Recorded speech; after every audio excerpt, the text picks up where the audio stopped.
back to winning isn't easy. What are the 6 things that your medical records should address that can make or break your ERISA disability claim? Now, I'm often asked, should I just get a letter from my doctor saying I'm disabled? Well, that's not what the disability carrier plan is looking for in deciding whether or not you meet the definition of disability.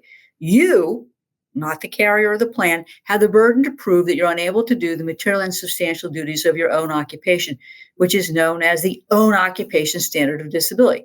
Now, at some point, the definition of disability is going to change from an inability to do your own occupation to an inability to do any occupation. And that's important because you need to understand exactly what that definition is in your particular policy or plan.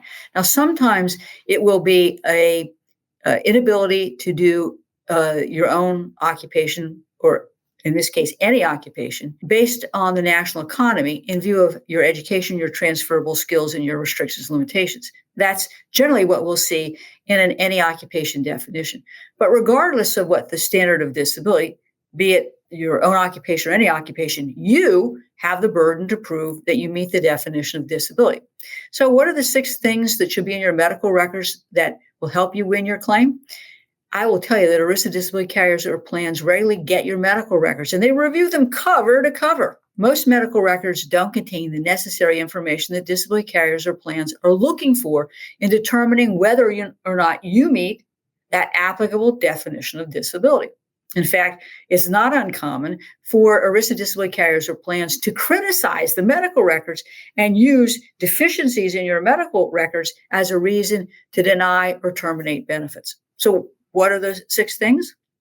Well, 1, your doctor should be providing a longitudinal history of your medically determinable impairments that are the basis of your claim. So that's why it's important that you're giving it a good interval history at each of your visits about your symptoms and functionality. Next, the doctor should be commenting on how long your medical condition is expected to last and limit your ability to function. Next, they should explain the nature, severity, and duration of your impairments and disabilities that can't necessarily be gleaned from your medical records. They should also be commenting on functionality when performing activities of daily living and work activities by assigning specific restrictions and limitations on your functionality.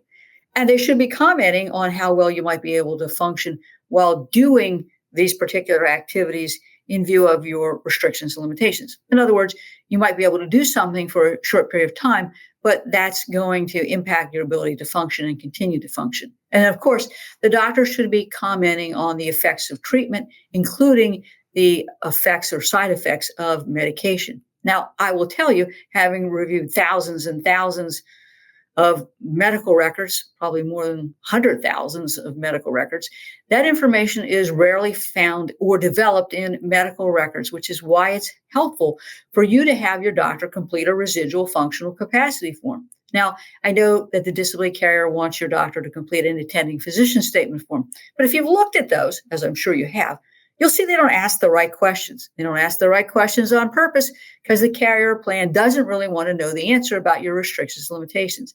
I will supplement the APS form with the applicable Social Security Disability Residual Function form, an RFC form. They have them from all sorts of medical conditions. So I want the doctor to answer the right questions, and we have them fill out the APS form, and we attach them and send them both in. Of course, I use that RFC form in the Social Security claim, but I think they go hand in hand to develop your restrictions and limitations. This information should help you prove your entitlement to your ERISA disability benefits. Got it? Let's take a break.